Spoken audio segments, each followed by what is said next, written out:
सोचिए, एक ऐसी जगह जहां से 500 से ज्यादा लोग और कई बड़े शिप्स और प्लेन्स बिना चिन्ह के गायब हो गए। न समुंदर कुछ बताता है, न आसमान।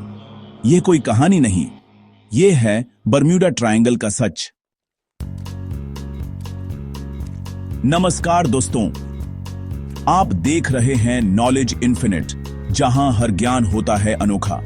आज हम बात करने वाले हैं एक ऐसे रहस्य के बारे में जिसका जवाब नासा से लेकर समुद्रिक विज्ञान तक सब ढूंढ चुके हैं, लेकिन इस जगह का सच आज भी किसी के पास नहीं है।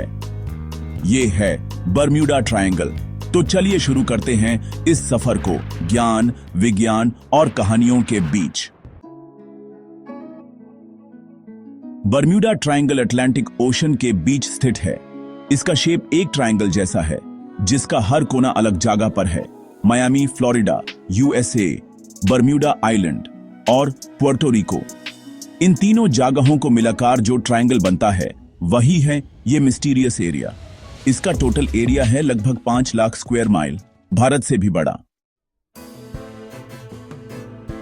सबसे पहला बड़ा केस था यूएसएस साइक्लॉप्स का, एक अमेरिकन नेवी शिप जो 1918 में ब्राजील से अमेरिका जा रहा था। इसमें 306 लोग थे, लेकिन यह कभी वापस नहीं आया। न कोई एसओएस सिग्नल, न कुछ डेब्रिस मिला। फिर 1945 में हुआ सबसे famous case, flight 19। 5 fighter planes training के लिए उतरे, लेकिन सब के सब खो गए। उनकी तलाश में गया रेस्क्यू प्लेन भी गायब हो गया। यह सब एक ही एरिया में हुआ, बर्म्यूडा ट्रायंगल। 1948 में स्टार टाइगर प्लेन लंदन से बर्म्यूडा जा रहा था और वो अचानक खो गया। फिर सिर्फ एक साल बाद 1949 में स्टार एरियल एयरक्राफ्ट भी बिल्कुल उसी एरिया में डिसअपीयर हो गया। 1963 में एसएस मरीन सल्फर क्वीन, एक ऑयल टैंकर, अपने 39 क्रू मेंबर्स के साथ गायब हो गई। आज तक इन सभी घटनाओं का कोई फिजिकल एविडेंस नहीं मिला। इन सब डिसअपीयरेंसेस ने बर्म्यूडा ट्रायंगल को दुनिया के सबसे बदनाम और मिस्टीरियस जगहों में शामिल कर दिया है।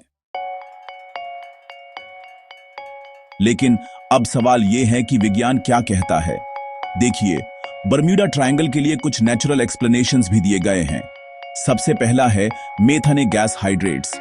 ओशन फ्लोर से मेथाने बबल्स निकालते हैं जो शिप के नीचे वाले पानी की डेंसिटी को कम कर देते हैं।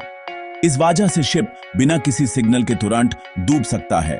दूसरा एक्सप्लेनेशन है मैग्नेटिक कंपास एरर्स। इस एरिया में अर्थ्स मैग्नेटिक फील्ड डिस्टर्ब हो जाता है, जिसकी वजह से कंपास गलत डायरेक्शन दिखाता है और प्लेन या शिप अपना रास्ता भटक जाता है। तीसरा है रोग वेव्स। यहां पर 100 फीट तक ऊंची लहरें उठती हैं, जो बिल्कुल सडन और पावरफुल होती हैं और किसी भी शिप को तोड़ सकती हैं।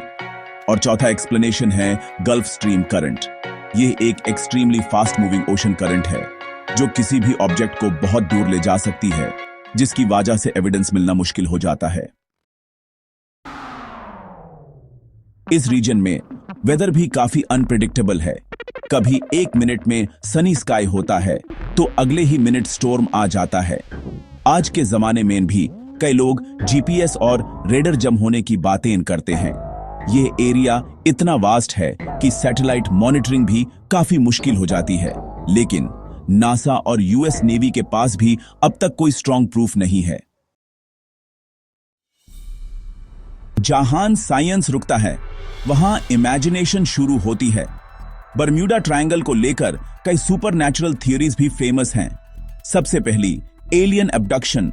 कुछ लोग मानते हैं यहां एलियंस का बेस है और वो लोगों को रिसर्च के लिए ले जाते हैं। दूसरी एटलांटिस थ्योरी। प्लेटो के अनुसार एक डूबा हुआ शहर एटलांटिस इसी एरिया के नीचे छुपा है और उसके एनर्जी क्रिस्टल्स इलेक्ट्रॉनिक्स को फेल कर देते हैं। तीसरी टाइम वॉर्प। कई लोग मानते हैं यहां एक वर्म होल या टाइम पोर्टल है, जिससे प्लेन एक समय से दूसरे समय में चला जाता है। बर्म्यूडा ट्रायंगल का डर सिर्फ रियल नहीं, मेंटल भी है। जब कोई पायलट या कैप्टन इस एरिया में घुसता है तो उनके माइंड में पहले से डर होता है। इससे उनका जजमेंट गलत हो सकता है। Human error plus fear plus bad weather equals disaster. आज के जमाने में टेक्नोलॉजी एडवांस हो चुकी है। रेडर, जीपीएस, सोनर सिस्टम्स ने सेफ्टी बढ़ा दी है। हर साल हजारों शिप्स और प्लेन्स इस एरिया से सेफली गुजरते हैं, लेकिन कुछ छोटी डिसअपीयरेंसेस अब भी रिकॉर्ड होती हैं। तो सवाल यह है, क्या बर्म्यूडा ट्रायंगल अब भी रहस्य है? बर्म्यूडा ट्रायंगल का टर्म पहली बार 1966 में विंसेंट गैडिस ने कॉइन किया। यूएस गवर्नमेंट ऑफिशियली इसे डेंजर जोन नहीं मानती। गूगल अर्थ से भी यहां कोई अलग सिग्नल नहीं मिला। कई लोग मानता है कि मीडिया ने इस टॉपिक को हाइप किया है। तो दोस्तों, बर्म्यूडा ट्रायंगल साइंस का फेलियर है या किसी और दुनिया का राज? कमेंट करके जरूर बताएं। और अगर आपको ऐसे ही ज्ञान भरे वीडियोस पसंद हैं तो लाइक, शेयर और सब्सक्राइब करना बिल्कुल मत भूलिए। मिलते हैं अगले रहस्य में। तब तक के लिए जय हिंद।